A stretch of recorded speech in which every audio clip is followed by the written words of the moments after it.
lorsqu'ici, vous voyez que l'Espagne, en 1869, l'Espagne cherche un souverain. Le roi d'Espagne, qui est pourtant un descendant lointain des rois de France, de Louis XIV, un Bourbon, est chassé par un coup d'État militaire. Je passe les détails. Et dans le courant de l'année 70, les militaires espagnols lancent un appel d'offres en Europe, cherchent son roi désespérément. Et un membre de la famille prussienne, un membre de la famille des Hohenzollern, se présente pour régner sur l'Espagne. Et Guillaume Ier soutient cette candidature. Et c'est ce qui précipite la guerre, parce que pour les Français, il est hors de question que l'Espagne soit gouvernée par un roi qui soit de la même famille que celle qui règne à Berlin, se sentant encerclé, enfermé. Alors, je ne sais pas si certains d'entre vous connaissent un peu l'histoire des 16e, 15e et 16e siècles, mais dans la presse française de l'époque, on compare la situation de la France à celle de François Ier, qui était encerclé par les territoires de Charles Quint, qui régnait à la fois sur l'Espagne, les Pays-Bas et une bonne partie de ces territoires allemands. Et c'est cette cause que les gens connaissent assez mal, c'est la question du roi d'Espagne qui enclenche le processus militaire.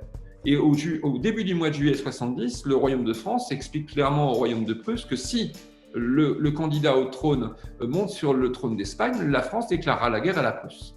Et ce qui se passe, c'est ensuite relativement bien connu, c'est que des deux côtés, à Paris comme à Berlin, on alimente un nationalisme très belliqueux, que finalement Guillaume Ier cède et annonce ne pas vouloir placer son cousin sur le trône d'Espagne, et que néanmoins, dans le cadre d'une missive, ce qu'on appelle une dépêche, l'équivalent d'un télégramme envoyé par Bismarck, qui est son chancelier, son premier ministre, au roi pour annoncer que l'ambassadeur de France a accepté les négociations.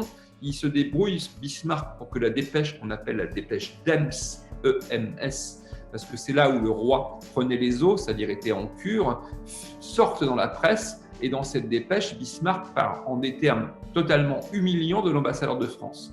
On sait aujourd'hui que c'est une manœuvre prussienne pour irriter les Français, une manœuvre dans laquelle s'engage massivement le gouvernement français, une sorte de panneau, gouvernement français qui va jusqu'au clash, puisque le 19 juillet 1870, il déclare la guerre à la Prusse, et qu'à l'échelle de l'Europe, c'est une vraie conflagration, un coup de tonnerre,